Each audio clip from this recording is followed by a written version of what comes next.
Unidos y organizados, sale la canasta ahorro, la reta salió a buscar vacunas, Biden pide que liberen las patentes y un cohete chino se nos está por caer encima en cualquier momento. Otro día más en este hermoso y unido país. Arre. Después del fallo de la corte y de los rumores de la interna, el Frente de Todos volvió a mostrarse unido, juntito y arregladitos para la foto. ¿Quién la sube, che? ¿A Historia o al feed? Bueno, pero etiquetame, ¿eh? ¿Cómo te gusta la cámara? Además, se viene la canasta ahorro, el nuevo plan impulsado por el Ministerio de Desarrollo para combatir el aumento de precios. Son 28 productos: mate, café, harina de palmitos, yerba... Perdón, se me mezclaron las cosas. ¡Qué pitufo este!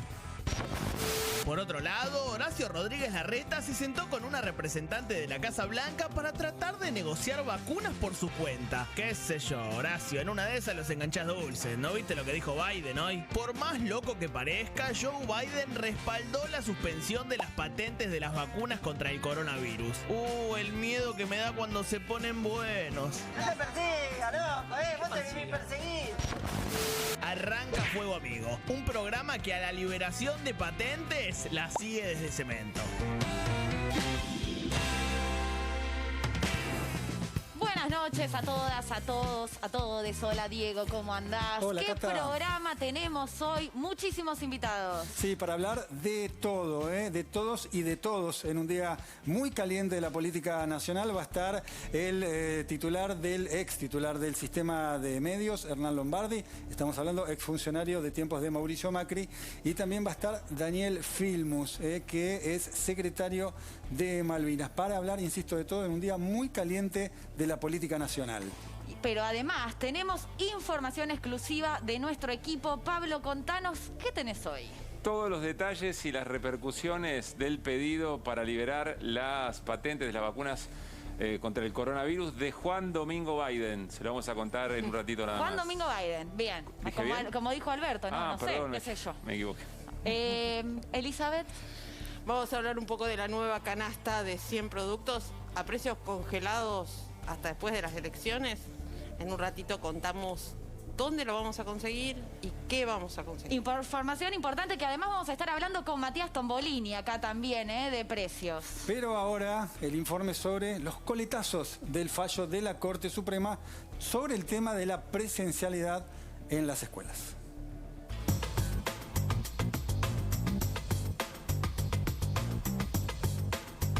Conocido el fallo de la Corte Suprema, hoy se vieron los primeros coletazos de la decisión. En un acto en Ensenada, el Frente de Todos salió a la cancha con el lema de "Todos unidos triunfaremos". Alberto arrancó su discurso y pidió que preparen la camarita. Yo les pido, por favor, que saquen esta foto. Y ahí nomás dejó en claro que el gobierno está unido para enfrentar la pandemia.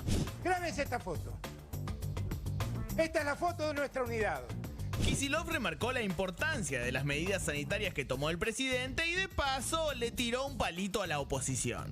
Olvídense de que así van a provocar una calamidad sanitaria. En la otra vereda, el que reapareció fue Mauricio Macri, que en su discurso en el Foro de la Defensa de las Democracias dijo que en la Argentina la democracia está amenazada y salió a bancar al Poder Judicial. Está amenazada claramente por un comportamiento que busca debilitar el sistema de la independencia del Poder Judicial, violando la Constitución y violando los derechos humanos.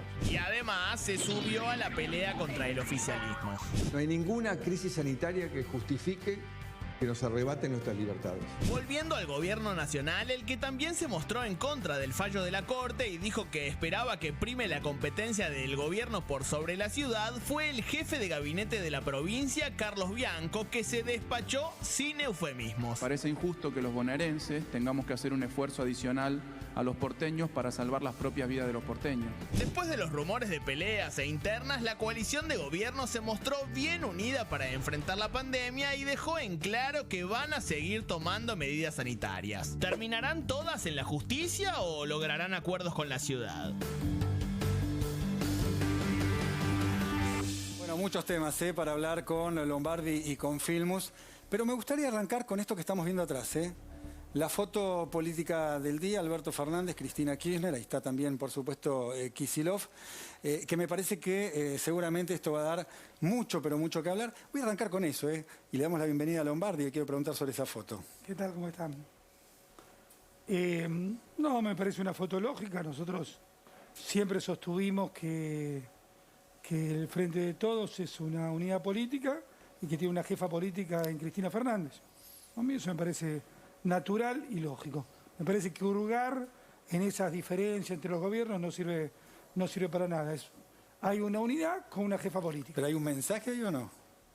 Bueno, obviamente cuando tenés que forzar una foto, vos calculás que una foto con casas que no estaban terminadas, digamos, una foto bastante forzada desde el punto de vista conceptual, y para esa foto forzada ponés al presidente, al vicepresidente, creo porque estaba el jefe de gabinete también porque lo vi, el gobernador de la provincia, bueno, es que tenés que mostrar algo. Vos sabés que dime de lo que presumes y te diré lo que te falta. Pero no me parece a mí sustantivo. Yo creo que ahí el Frente de Todos es una unidad política. Bien, vamos a preguntarle a Daniel Filmus, que también está conectado. Le damos las buenas noches. Daniel. ¿Qué tal? Buenas noches. ¿Qué ves vos en esta foto? Bueno, hoy me permito coincidir con Lombardi. Lo que veo es la unidad política de un gobierno, detrás de un programa, detrás de una manera de mirar la realidad argentina y de avanzar para tratar de cuidar la salud y la vida de los argentinos y las argentinas. No cabe duda que hay una unidad política, la que permitió triunfar en las elecciones del 2019, la que va a volver a permitirnos triunfar en las elecciones de 2021. No es una unidad política solo en torno al espanto, como podía haberse pensado respecto del gobierno de Macri en su momento. Es una unidad política que tiene que ver con una propuesta de transformación del país que hoy en día, por supuesto, requiere, en primer lugar, resolver el tema de la pandemia. Mencionabas a Macri. Hoy Macri habló, lo decíamos, lo mostrábamos recién en el informe, lo que dijo, ¿no? Pero habló del populismo, de la democracia. ¿Qué te pasa a vos con lo que dijo Macri? Bueno, uno ya no sabe si habla en serio o en broma. Habló del peligro de que las libertades estén condicionadas en Argentina, como las están en todo el mundo, justamente porque hace falta cuidarse por la pandemia. Yo creo que hoy es un día que los argentinos y las argentinas tenemos que reflexionar. Tuvimos el récord respecto de la cantidad de muertes en la Argentina, nos duele muchísimo y creo que esto tiene que haber una política de Estado, que el oficialismo y la oposición tienen que unirse, sumarse para tratar de resolver el tema de la salud de los argentinos, salir de la pandemia, terminar con la vacunación y poder avanzar en construir un país más justo y más igualitario. Lo que planteó Macri hoy realmente llama la atención, porque si hubo un momento de persecuciones políticas, fue el gobierno de Macri sin lugar a dudas. Si hubo un momento en donde los decretos de necesidad de urgencia, que hasta quisieron poner los miembros de la Corte, fue en el gobierno de Macri, y no, si hubo un momento, me tocó ser diputado. Casi no pude ejercer mi cargo de diputado porque en los 2 años de diputado solamente tuve 3 sesiones de la Cámara de Diputados ordinaria. Y una de ellas fue para la discusión del aborto. Nunca pudimos discutir los temas sustantivos en la Cámara de Diputados porque fue un gobierno que pasó por encima. Como no lograba mayoría, entonces no convocaba al Congreso Nacional. Así que la verdad que me llama la atención hablar de populismo de la mano de Macri cuando en realidad la mirada que tiene, inclusive respecto al tema de la pandemia, es la mirada de Bolsonaro, es la mirada que fracasó con Trump y no la que está planteando Alberto, la que está planteando el gobierno, que tiene que ver con las medidas que están tomando los grandes estadistas en el mundo. ¿Cuáles son las medidas que están tomando en Alemania? ¿Cuáles son las medidas que están tomando en España? ¿Cuáles en Italia? ¿Cuáles son las que se están tomando en Israel? La verdad que tiene que ver con esta mirada que no es de condonación de las libertades, es de cuidar la salud. Todos nosotros, si esto hubiéramos discutido el año pasado, todavía hay una discusión que daba lugar a distintas miradas. Ahora, a esta altura, con más de 60.000 muertos, todos tenemos a alguien en la familia, todos tenemos a alguien muy cercano que sufrió la pandemia, o todos tuvimos de alguna u otra manera que lamentar la pérdida de un familiar. Déjame preguntarle. La verdad que ese es el tema central, me parece, sobre el cual todos tendríamos que ponernos de acuerdo y tener una política de Estado y no especular con mi sola reta electoralmente. Bueno, le vamos a preguntar a Lombardi, ¿no? Dijo varias cosas Filmus. Una de las cosas que dijo es que, bueno, el macrismo aplica la política de Bolsonaro, ¿no? En cuanto a enfrentar la pandemia. ¿Qué piensa Lombardi de esto? Bueno, lamentablemente un día con más de 600 muertos, habría que ser un poquito más cuidadoso en lo que se dice. Lamento que Filmus se meta en esas cosas. Lo que dice son todas contradicciones. Me lleva a decir esto. Habla de la unidad y se dedica a criticar ferozmente a Macri y a Larreta. Yo no sé la unidad de quién, evidentemente estará buscando la unidad, no sé, de él y sus amigos. A ver, la contradicción es flagrante. Después dice, lo que están haciendo los grandes estadistas. Señor, tenemos 63.000 muertos. Nos fue muy mal con la política de Alberto Fernández. Nos está yendo muy mal y al revés, es el momento para cambiar. Y yo lo digo, francamente, para poder cambiar, antes de nuevo de repetir la misma receta del año pasado que nos llevaron a esta situación. Hay posibilidades para cambiar en la Argentina. Ahora, si nosotros decimos y estamos orgullosos de lo que estamos haciendo, vamos a repetir lo mismo y vamos a seguir batiendo récord tras récord. Ahora, Lombardi, le hago una pregunta. Hay que cambiar. ¿Hay puentes en la oposición para dialogar con el oficialismo? Pero siempre los hubo, pero a ver, vayamos al sentido común. ¿Quién dinamitó los puentes? Los puentes los dinamitó Fernández, acuérdense el día que les anunció sorpresivamente el recorte de la coparticipación a la Ciudad de Buenos Aires. Está claro quién dinamitó los puentes. Ahora, pongámonos propositivos, porque hoy tenemos 663 muertos. A ver, tenemos 663 muertos. Sí. Es tremendo eso, ¿no? Porque nos olvidamos que en el medio de una pandemia hay 42% de pobreza. Eso es siempre tengo que ponerlo en lo que están mirando. Digo, ¿da para estas peleas? No, yo digo... Pero las peleas son de los dos lados. Bueno, pero primero tenés que... Sí, pero mira, cuando son de los dos lados, primero, si no es como los chicos. A ver quién empezó, eso es una soncera. Digamos, tenés que responder si no te sentís agredido y cómo haces. Estoy con me molesto un poquito de barbijo para hablar, pero voy despacito, Cata. Sí. No, nos está yendo muy mal. Le quiero preguntar a Filmus, ¿no? Porque... Déjame terminar un punto ahí. Vamos. Si querés, sacate un poquito, si te cuesta respirar y te lo volvés a poner. La verdad, me caí de la bicicleta, tengo un golpe en la costilla que no entra... Me cuesta, pero vamos. El punto principal acá a discernir es qué podemos mejorar. No conseguimos vacunas, la gestión de obtención de vacunas ha sido muy mala. En la gestión de la distribución ha sido muy mal, ha habido privilegios, ya está, eso ya pasó. El gobierno se concentra en conseguir vacunas lo más rápido posible. Ahora, ¿por qué seguimos sin testear? Hoy de nuevo tenemos una baja en la cantidad de testeos. No hay ninguna explicación de por qué no hacemos lo que dicen todos los especialistas, que testear, detectar y aislar. Seguimos tirando el voleo. Déjame preguntarle si nos está yendo tan mal como decís vos, Filmus, Daniel, frente a esta reflexión. Bueno, cuando uno mira la cantidad de muertos y cuando uno mira la cantidad de infectados, a uno le duele muchísimo y realmente hay que tomar medidas concretas y urgentes para tratar de mejorar la situación. Eso no cabe duda. Si no se hubieran tomado estas medidas, hoy estaríamos en condiciones mucho más dolorosas y desventajosas. Vamos a ir a un ejemplo de unidad de lo que planteaba en primer lugar. Yo respondí a lo que señaló Macri. A las críticas que hoy, la verdad que en forma un poco caraduresca, desde Miami, Macri le hace al gobierno nacional. Sí, nosotros estamos acá combatiendo la pandemia. Ahora bien, ayer se reunió el Consejo Federal de Educación. Un espacio, de acuerdo a la Ley de Educación Nacional, donde se puede discutir estos temas, por ejemplo, para buscar una alternativa propositiva, es el Consejo Federal de Educación. Todas las provincias, las gobernadas por Cambiemos, las gobernadas por los partidos provinciales, las gobernadas por Córdoba, las gobernadas por el Frente de Todos, salvo 2, decidieron un mecanismo de tomar medidas concretas respecto a cuándo se pueden dar clases virtuales y cuándo se pueden dar clases presenciales. Hubo 2 provincias, hubo solamente 2, y una es la Ciudad de Buenos Aires, que es la que tiene la peor condición del país. La Ciudad de Buenos Aires, en todo lo que está diciendo Lombardi, lo primero que hay que mirar en la baja del testeo, lo primero que hay que mirar en la provincia que tiene la cantidad mayor de incidencia de enfermos de la pandemia es la Ciudad de Buenos Aires, que es la provincia donde hay más trabas para vacunar también.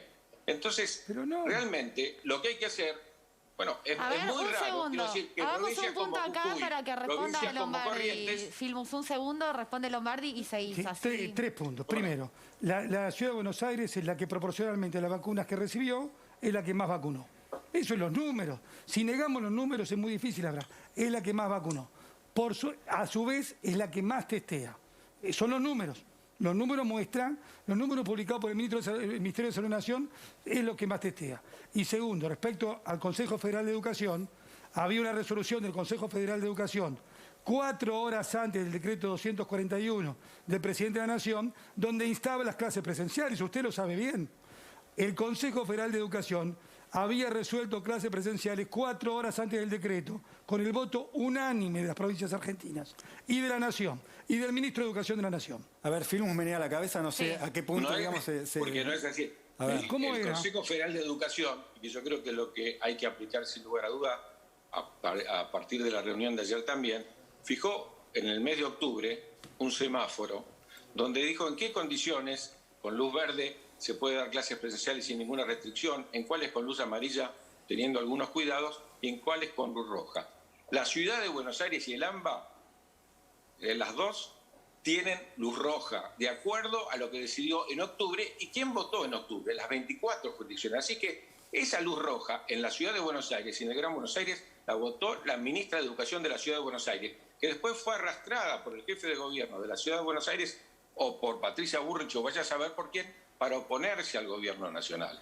Esta oposición es una oposición irracional, terraplanista. Toda la oposición, Filmus. Perdón, es una oposición que planteó, acuérdense que le hizo juicio al presidente porque decía que la vacuna envenenaba. ¿Quién le puede hacer juicio al presidente comprando una vacuna para que envenene a su población? Lo hizo Cambiemos. Entonces, vamos de vuelta al Consejo Federal de Educación porque ahí se está marcando un camino de cómo avanzar en el tema de las clases. Sin lugar a dudas, en aquellos lugares, en un país que tiene 60.000 escuelas y que tiene una diversidad de situaciones muy grande, hay muchos lugares en donde se puede dar clase. Ahora, en el lugar donde hay más concentración de la pandemia, está claro que hace falta parar. Esto no lo digo yo, lo dijo Santilli cuando comenzaron las clases este año. Dijo, vamos a empezar, pero si suben mucho los casos, la pregunta a Lombardi, hay hoy 660 casos. ¿Cuántos casos necesitamos para que efectivamente se den cuenta de que el movimiento que genera el sistema educativo, porque ya en la secundaria se dieron cuenta, hace una semana ya la secundaria no generaba problema, ahora ya en la secundaria también, va a terminar así Lombardi, porque si no se toman las medidas, todos estamos de acuerdo con que tienen que haber clases presenciales. Somos los primeros, somos los que pusimos la ley de los 180 días para que haya la mayor cantidad de clases presenciales posible, pero si no paramos ahora, no vamos a tener clases presenciales mañana. La forma de tener clases presenciales este año es parar la pandemia. Y esto exige, yo incluso sería más duro todavía con las medidas que está tomando el gobierno nacional, porque todos los científicos en la Argentina y en el mundo dicen que la única forma de prevenir no es, como dice Macri, se restringen las libertades. Es generando las condiciones de prevención inmediatas para que nosotros no nos contagiemos más. Bueno, Lombardi, a ver, responde Lombardi que Filmus dijo está hablando con datos que no tienen nada que ver con la verdad. Todos los organismos del mundo, UNESCO, usted conoce UNESCO y yo también, recomiendan las clases presenciales, las organizaciones argentinas recomiendan, no hay ninguna evidencia de contagio en las aulas, y si el problema es la circulación, sobre todo en las escuelas primarias, la gente está cerca de la escuela. Así que todo eso no tiene nada que ver, y usted me parece que desconoce que Trota dijo 4 horas antes de la firma del decreto que las aulas iban a ser lo último en cerrarse. Yo no sé si... A ver, este es el problema. Pero, el problema, déjeme terminar, porque usted habla bien. Déjeme terminar. Pregunta. ¿Me puede dejar terminar? Perdón. Creí que había terminado. No. El señor Kicillof dice al mismo tiempo que las clínicas de la provincia de Buenos Aires reciben a los infectados de la ciudad de Buenos Aires. Digo, el problema es que lo digo con toda franqueza, es que están mirando una realidad paralela que no tiene nada que ver, pero absolutamente nada que ver con lo que efectivamente pasa. Eso es muy peligroso porque la gente siente que la dirigencia habla de una realidad que no tiene nada que ver con lo que pasa. ¿Entendés? ¿Cómo alguien, usted acaba de decir que en la provincia de Buenos Aires hay menos testeos? Falso, hay más testeos que en ningún lado. Usted acaba de decir que en la ciudad de Buenos Aires hay una serie de problemas que en realidad no son así. Entonces, cuando usted empieza a torcer los datos, hace imposible cualquier charla porque tuerce los datos. A ver, voy a recordar unas palabras. El presidente de la Nación y el ministro Trota dijeron, las aulas será lo último en cerrarse, lo primero en abrirse. No es cierto con respecto a lo que está pasando. Es falso. Entonces, o mintieron ahora, o mintieron antes, o mienten ahora. Ahora, Lombardi, antes de que responda Filmus le dejó abierta una pregunta de en cuántos casos la oposición, digamos, avala que se cierren las clases presenciales de forma intermitente. Primer punto. Nosotros pensamos que hay un montón de medidas de tomar y seguimos pensando que las aulas tienen que ser lo último en cerrarse. Segundo, la inconstitucionalidad del decreto se basa en muchas cosas. Primero, que no tienen la potestad de meterse en el sistema educativo de ninguna provincia y tampoco de la ciudad autónoma. Es una violación al federalismo. Clara, flagrante. Es una evidente violación al sistema federal, como lo dice la Corte. Ahora, en el momento que haya que cerrar, y efectivamente en muchos países del mundo se abre y se cierra, hay una burbuja que se infecta, una burbuja que se cierra, eso es así, hay un aula que hay contagios, hay un aula que se cierra. Nunca lo que se hace son los cierres indiscriminados por plazos tan largos. ¿Cuál es el problema de lo que estamos pagando? Que el año pasado cerramos tanto tiempo indiscriminadamente. La Reta también cerró. ¿Cómo? La Reta también con consenso de la Reta. Por supuesto, ahora ya no hay más energía social. A ver, no hay energía ni social, ni económica, ni emocional para bancarse estos cierres. Bueno, pero más allá de las energías, el tema son las vidas, ¿no? Dijo el ministro Soria dijo que el fallo de la Corte se mide en vidas. Sí, y la vicepresidenta dijo que era un golpe a las instituciones. Yo digo, los que vimos conculcados nuestros derechos y nuestras libertades durante la sangrienta dictadura, tenemos que tener, por lo menos, generacionalmente, un extremado cuidado cuando se usa la palabra golpe. Ahí yo quiero intervenir y decir que de los dos lados, ¿no? De Cristina y de Macri, porque todos hablaron de democracia. No usó la palabra golpe. No, pero habló de la palabra democracia, de populismo. No estuvo bien ni lo del golpe de Cristina, ni tampoco las palabras de Macri. Me parece que no es la manera más calma. Me parece que hay que bajar un cambio. Pero bueno, quiero que Filmus responda porque estaba ahí que... Pero, sí, voy a decir dos cuestiones. No sé si Lombardi leyó o no The Lancet o Nature, son dos revistas que los científicos tomamos en cuenta fundamentalmente para tomar decisiones. Las dos plantean que el cierre del sistema educativo, en uno plantea que es el segundo elemento de mayor incidencia en poder bajar la pandemia. Hay 11.000, la incidencia de la pandemia en la Ciudad de Buenos Aires es la tercera en el país, ¿sí? Es de las más altas. Es mentira, esto está en Clarín de hoy. Acá tengo delante mío Infobae y Clarín, donde sale todas las provincias. Tierra del Fuego, Santa Cruz y Ciudad de Buenos Aires son los que tienen las situaciones más graves. ¿Es verdad o es mentira? ¿Hay que tomar alguna medida al respecto o no? ¿Cuántos muertos vamos a esperar, Lombardi, para tomar alguna medida? Segunda cuestión. ¿Cómo dice, habla de los muertos en ese tono? ¿Cómo habla de los muertos en ese tono? Es una vergüenza lo que usted hace. Es una vergüenza. Sí, somos terraplanistas y asesinos. Usted acusa a la oposición de terraplanistas y de asesinos. Eso es lo que hace. Sí, cuando uno aconseja no vacunar, por ejemplo, o cuando uno dice que la vacuna rusa, por ser rusa, o la china, por ser china, son comunistas y no sirven. ¿Pero qué dice? Pero se quedó, usted se quedó, no sé dónde se quedó, Fuimos, ¿de qué habla? Ahora, quiero decir una cuestión más. La ley de educación no es así como te dijo recién. La ley de educación es muy clara. Artículo 118.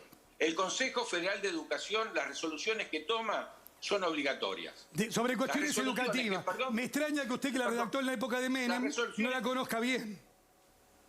Claro, cuando usted la conoce muy bien, porque usted la hizo en los 90. Es sobre cuestiones educativas, no sobre cuestiones sanitarias. El autor de la Ley de Educación Nacional es del año 2006. Ustedes la votaron, les aclaro. Pero usted está hablando de la otra. De acuerdo, y porque hubo un trabajo para hacer política de Estado. Porque estas cuestiones tienen que ser política de Estado, no pueden ser de un gobierno sí o de un gobierno no. Entonces, lo que estoy planteando es que la ley es muy clara. Lo que resuelve el Consejo Federal es obligatorio. Sobre cuestiones educativas, usted lo sabe bien. El Consejo Federal acaba de resolver con la votación de los mismos integrantes de Cambiemos. ¿Jujuy es de Cambiemos o no? ¿Corrientes es de Cambiemos o no? Entonces, los mismos que gobiernan y son responsables respecto de sus poblaciones y no quieren más muertes, saben que hay que tomar medidas duras. El gobierno le gusta tomar la medida de que no haya presencialidad. El gobierno tiene que conseguir vacunas. Al gobierno le interesa de que no haya presencialidad.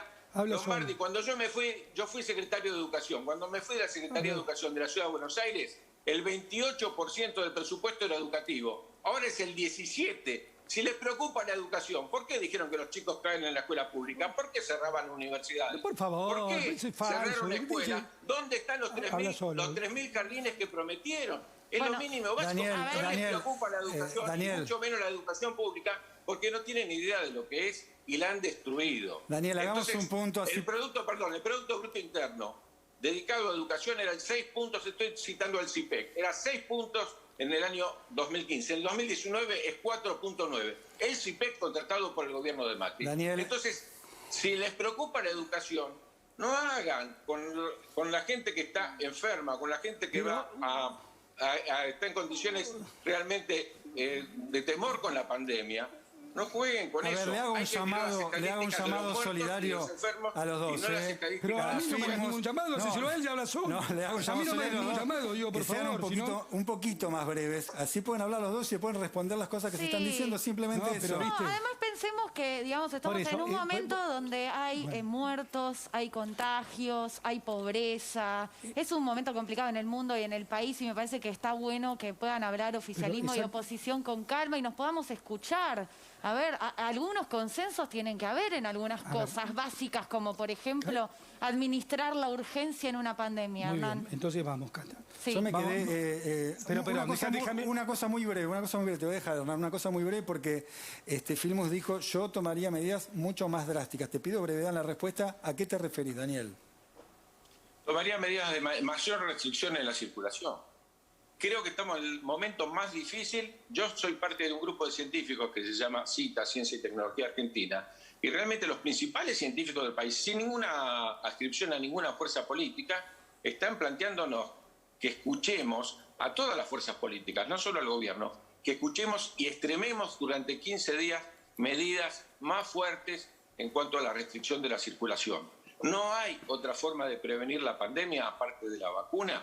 No hay otra forma que no sea esa. Sumemos los esfuerzos, insisto, y por eso puse como ejemplo de coincidencia el Consejo Federal de Educación, donde los ministros de todas las fuerzas políticas, Neuquén, Córdoba, las de la oposición, han acordado con el Ejecutivo. Hagamos un punto ahí, Daniel, así puede responder Hernán. El señor Filmus, a la oposición, a quien acaba de acusar de terraplanistas y asesinos, dice el diálogo. Como siempre, dice blanco y negro a la vez. Ahora, yo digo, hay cosas para hacer. Primero se tienen que buscar vacunas. Las cifras son conocidas. Había 38 millones de vacunas al alcance de la Argentina que la Argentina no usó. Estaba el exministro González García, que rechazó las 25 millones del fondo COVAX y tomamos solamente el mínimo, que es el 10% de eso. Eso no fue hace un año, fue en febrero, cuando ya teníamos la experiencia. Son severos errores de gestión. Ahora, abocarse a conseguir vacunas. Ese tema es lo que hay que hablar. Segundo punto, ¿me pueden explicar por qué no se testea? Todo el mundo te dice que hay que testear. Ayer, miremos los números, no son números míos, son números del Ministerio de Salud de la Nación. De nuevo bajó la cantidad de testeados. ¿Por qué no testeamos? Porque si vos testeás, no es una cuestión teórica, testeás, detectás y aislás. Si no, seguís tirando al bulto y son soluciones medievales que ojalá... A ver, ¿cuál es el problema acá? La base del problema. ¿El problema es grave? Sí. Sí, es muy grave, es muy serio. Ahora, la descripción de la gravedad del problema no me justifica las respuestas que le doy al problema. Es como decir, no sé, está lloviendo mucho, pero en vez de usar paraguas, salgo a correr por la calle. Es decir, las respuestas que se dan no son las respuestas que corresponden al problema. Las respuestas que se podrían sugerir son, primero, pongámosle protocolos a todo. No hagamos medidas de encierro que han mostrado que no sirven. Usted tiene que... La actividad protocolizada tiene que... Y el semáforo, esto que quiere mandar al Congreso, ¿qué te parece? Está muy bien que haya semáforos, pero lo que vos tenés que tener es más actividades con protocolo. Si vos vas a un bar, el mozo es el primero que dice, señor, póngase el barbijo antes de tomar el café, porque si no yo me quedo sin laburo. Hernán, las restricciones están demostrando que bajan... Yo te hablo, Pablo Caruso. Pero lo que pasa es que no es contrafáctico lo que decís. Sí. Si se frenó la escalada de casos, es por las restricciones. ¿Te parece que se frenó? El número de hoy no te lo dice. No, podría haber sido 50.000. Bueno, ese es contrafáctico el tuyo. No, pero en el mundo pasa esto, Hernán. Vos fíjate tú, pero no es fiel lo que decís. Tu razonamiento es incorrecto. Porque vos decís el dato. Ahora cuando digo el dato no es así, me decís el mundo. No, pará. No. Yo digo, ¿es válido a veces tomar medidas de restricción? Sí. Yo pienso que sí. ¿Los semáforos te parecen bien? Los semáforos me parece lógico. Esta propuesta de parece lógico, me parece que lo que hace Merkel de poner 1000 cada 100.000 y a partir de ahí tener una regla lógica de restricciones, me parece lógico. Además le daría un planteo racional. Y sería muy bueno que hubiera una ley y no gobernar con DNUs, como hace 16 meses. Eso está mal. No me puedes explicar la urgencia. Yo te digo... Bueno, igual todos han gobernado con DNU ahí sin distinción política. Déjame terminar. Segundo, hay que testear, porque entonces son medidas concretas. Yo propongo medidas concretas, no terraplanismo como ofenden gratuitamente. Tercera cuestión, que me parece absolutamente central. Lo que hay que tener es más protocolos y más actividades protocolizadas, no prohibir al tuntún. Tuviste 1 año y medio para ponerle protocolos. Bien. Voy a poner un ejemplo. En el teatro, ¿se contagió alguien? No. Porque tiene protocolos. Drástico, rige, no se contagió nadie. En las aulas se contagió, y son números, menos del 1%. Entonces, menos que el promedio. Entonces, eso es... En la circulación. Eso es lo que pero por la circulación, es ¿no? todo. La circulación hay en todos lados. Entonces, hagamos propuestas concretas para mejorar, pero no ofendan al que las hace. Porque si no, son un show del pensamiento único. Déjame cerrar lo que nos tenemos que ir. Podemos coincidir en un tema, porque Hernán recién decía que podía coincidir. Sería lindo que cierren coincidiendo.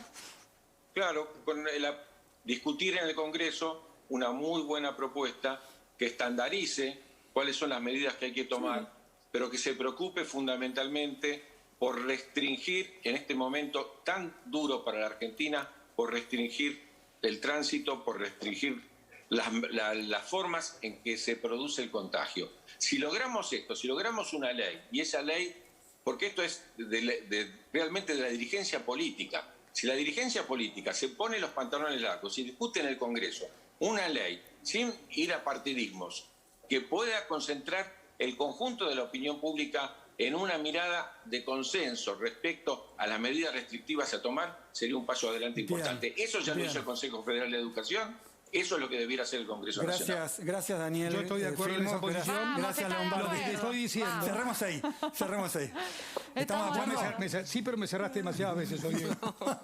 Bueno, gracias a los dos por participar. Creo que fue más o menos respetuoso y diplomático. Sí, creo que lo logramos. Gracias a los dos por estar esta noche. Nos vamos al corte. Enseguida, el próximo bloque, vamos a hablar de tu bolsillo. ¿Con quién? Con Matías Tombolini. Matías Tombolini ya en los estudios de Fuego Amigo. Eli te va a contar todo sobre la canasta. Acá en Fuego Amigo, todas las voces, todos los temas que tenés que saber. Ya venimos.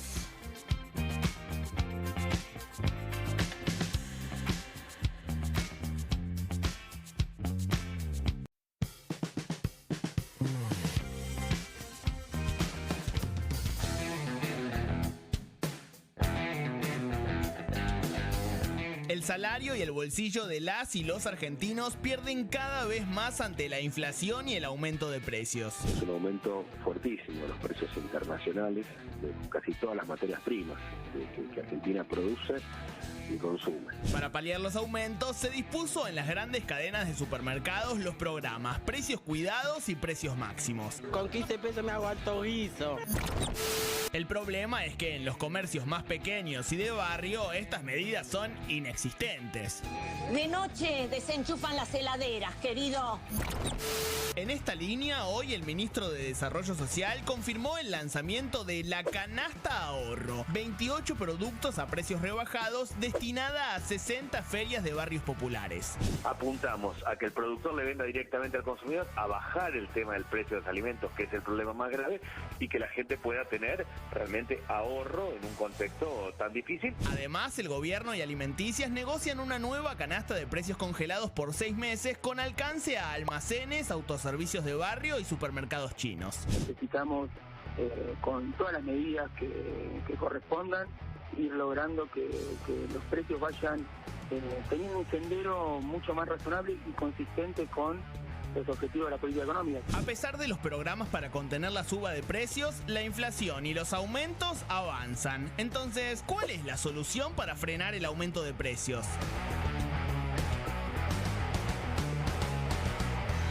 No sé cuál es la solución, ahora lo va a explicar Matías Tombolini, pero escuchen bien, mira esto, porque Eli tiene toda la información, el detalle de la canasta que se viene.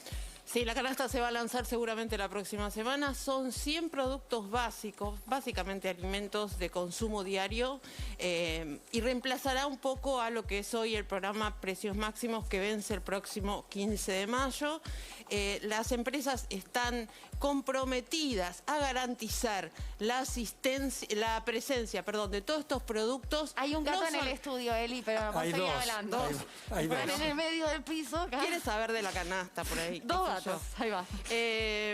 Va a incluir entonces, decíamos, 100 productos y van a tener que estar garantizada su presencia tanto en supermercados como en las bocas de comercialización menores, como son almacenes, autoservicios, donde hoy efectivamente los productos de los programas Precios Cuidados y Precios Máximos no se encuentran. Por último, lo importante es que las industrias, la cadena industrial, las empresas de primera línea que van a proveer en cada caso 4 o 5 productos, van a tener que garantizar el abastecimiento de todos esos alimentos en los almacenes, ¿no? Y al precio congelado por 6 meses, por lo menos hasta el mes de noviembre. Veremos qué pasa y cómo funciona. Bueno, le preguntamos a Matías Tombolini, porque, claro, estrategias para frenar la inflación hay muchas. Sí.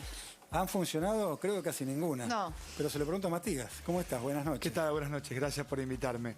Bueno, la verdad es que la inflación, sin dudas, es el segundo problema más grave que tiene la Argentina, probablemente desde la vuelta a la democracia hasta aquí. El primero es la pobreza, ¿sí? Porque nosotros como país, después de un año de pandemia, que probablemente no sea un parámetro, pero con 42 puntos de pobreza, creo que la pobreza y el hambre son los problemas más importantes que tenemos. Y la inflación sigue siendo un flagelo. Nosotros venimos de una dinámica en donde, recordemos, en 4 años de la gestión anterior los precios subieron 285%, el dólar le sacó 250 puntos a eso, subió más de 520% entre 2015 y 2019. Después de esa dinámica, entrando en el año de pandemia, en 2020, bueno, se bajó la inflación más de 15 puntos, pero sigue siendo un problema serio. El primer trimestre siempre es un problema en materia de inflación y en materia de salarios, vale decir, porque los salarios todavía atrasan, porque vos tenés precios nuevos y salarios del año pasado. O sea que no solo tenemos el problema del aumento de los precios, sino que los sueldos ahora vamos a ver que empiezan a recuperar y sobre todo el poder de compra lo vamos a sentir que recupera todavía más con la devolución del impuesto a las ganancias. Recordemos que se sancionó la ley a partir de la cual 1.210.000 trabajadores pero quienes cobran salario, digamos también que son para quienes cobran salarios medios y altos y no es para el que cobra el salario mínimo vital y móvil o por debajo de la canasta de pobreza. Sí, déjame que comparta con vos un concepto. En Argentina van a dejar de pagar 1.210.000 trabajadoras y trabajadores. Es un poquito menos de la mitad de quienes estaban tributando el impuesto a las ganancias. Ahora, pero Matías, hablamos del sector formalizado, ¿no? En la Argentina hay un sector informal enorme. Absolutamente. Enorme. Quedó muy relegado y con la pandemia ni te cuento. Bueno, la pandemia agravó la dinámica de los sectores de la informalidad en la economía y una de las muestras que tuvimos fue con el programa de asistencia de la IFE, es decir, el Estado, ¿qué es lo que hizo cuando arrancó esto que podría ser comparable a una especie de catástrofe natural, como si fuera un terremoto, pero que dura 15 meses? Un terremoto sucede en un lugar determinado, en un momento determinado. Acá, hace 15 meses que en continuado tenés una situación de catástrofe natural.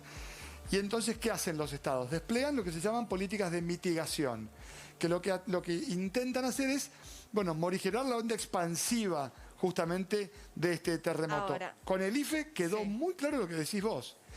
La amplitud del sector informal, si le sumás monotributistas A y B, le dio más de 9, claro, le dio un alcance de 9 millones de compatriotas que recibieron esta asistencia del Estado de 10.000 pesos por mes. Matías, y en este panorama vos, un concepto que trabajás en el libro que estás presentando es que a mí me interesa que profundices y cuentes un poco, que es cómo la clase media se está deslizando hacia la pobreza. ¿Por qué y cómo se puede revertir esa tendencia?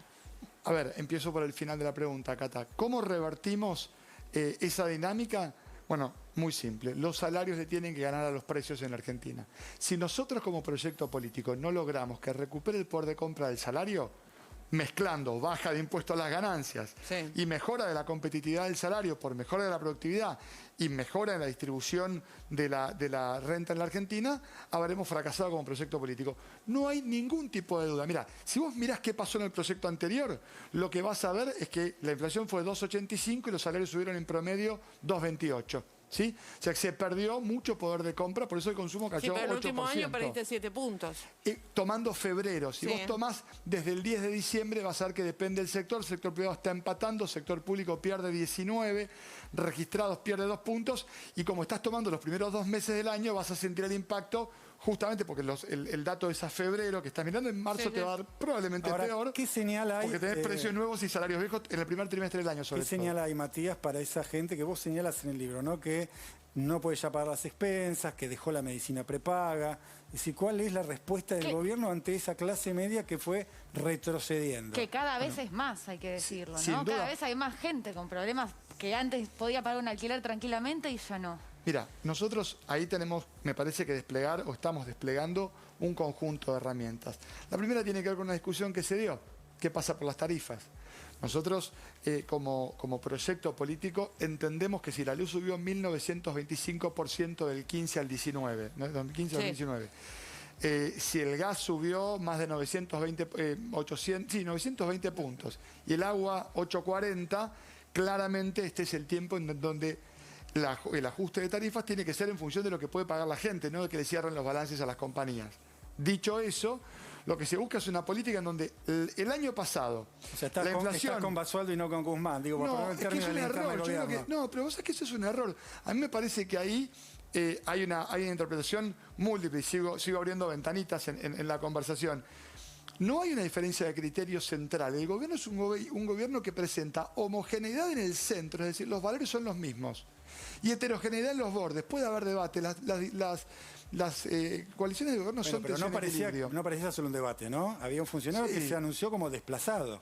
Bueno, pero no fue solo un debate. Pero sí, porque para mí, por lo menos desde lo que yo veo, hay una tensión por ahí que tiene que ver con las formas. En el fondo, está claro que hay una búsqueda de segmentación de tarifas que ya empezó cuando Axel Kicillof era ministro, que hay una búsqueda de que las tarifas vayan más despacio que los precios y mucho más despacio que los salarios. Por eso, si vos mirás los precios regulados, en el último año aumentaron 22%, la mitad de la inflación. Ahora, Matías, ¿no crees que hay una diferencia de fondo en cuanto a qué política económica queremos? Digo, si vamos a un modelo más fiscalista, como plantea Guzmán, o a un modelo que contenga de mayor asistencia del Estado para contener a sectores que están muy empobrecidos, como plantean sectores del kirchnerismo. Lo que pasa es que yo no creo que sean modelos antitéticos. Para mí... Sí, pero suponen cosas diferentes. Pero no necesariamente, porque la prudencia fiscal que plantea el ministro de Economía es compartida por todo el gobierno.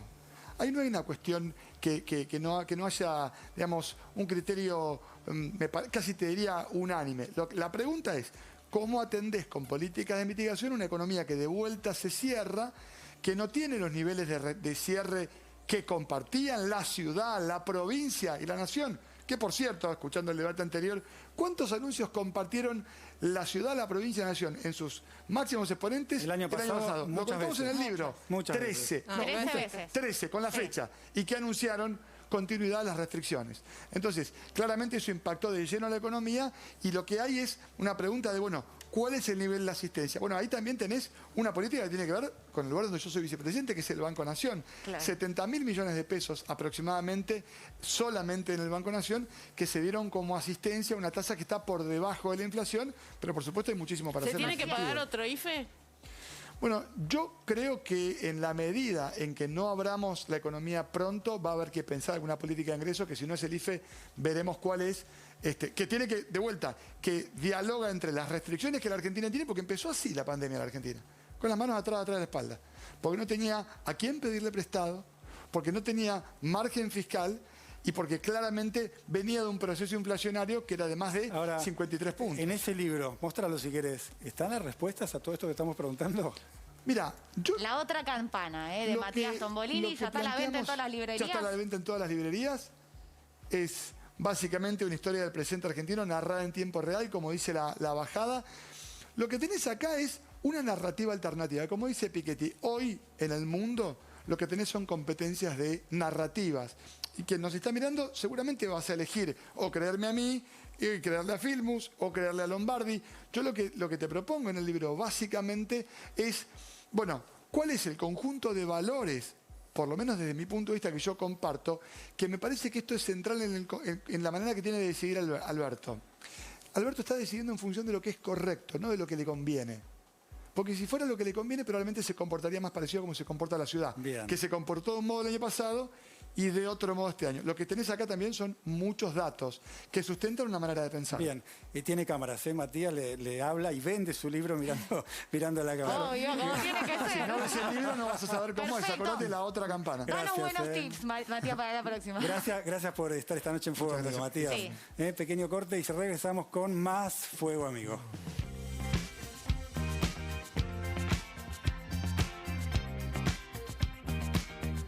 Si tenés diabetes, esto es para vos. Tenemos una gran noticia para la piel de las personas con diabetes. Nuevo tratamiento antitranspirante Diabetex. Con Diabetex podés olvidarte del mal olor y sentir tus axilas suaves y tersas. Formulado especialmente para la piel de las personas con diabetes, ayuda a prevenir la proliferación de bacterias que provocan mal olor y reduce el sudor excesivo, mientras cuida tu piel sin manchar la ropa. Diabetex y la Federación Argentina de Diabetes, juntos cuidando tu piel.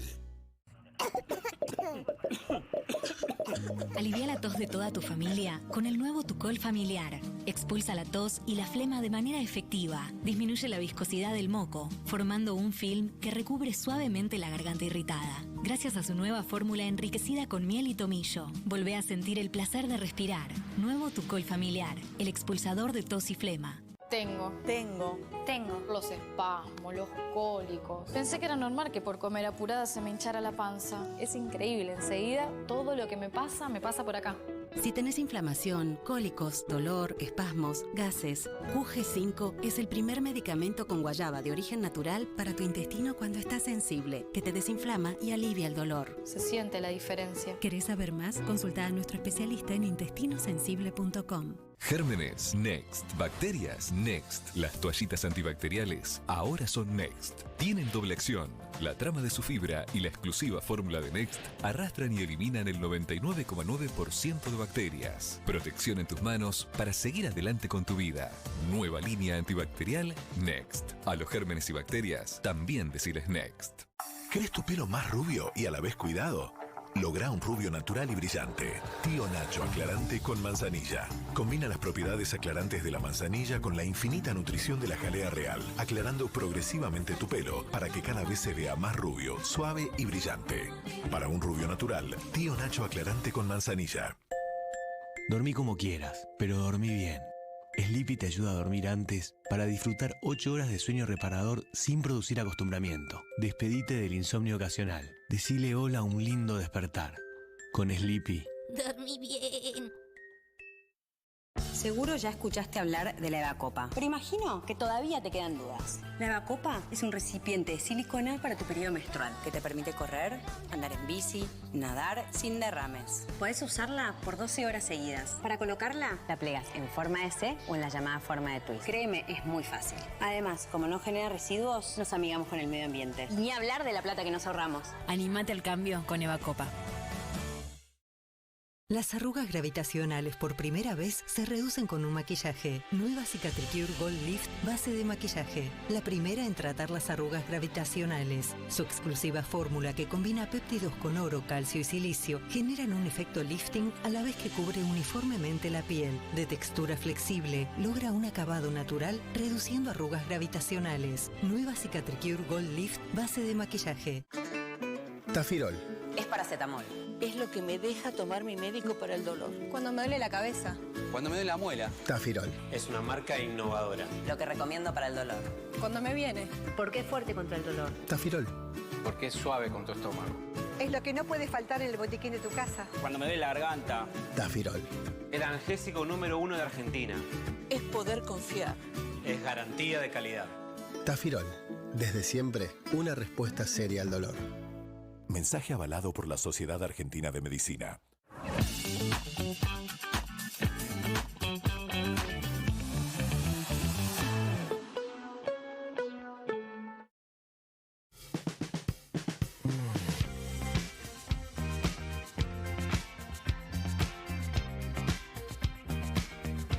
Bueno, un tema que hizo ruido aquí en la Argentina y en todo el mundo. Está Juan Domingo Biden, como le dice Alberto Fernández, pidiendo la liberación de las patentes.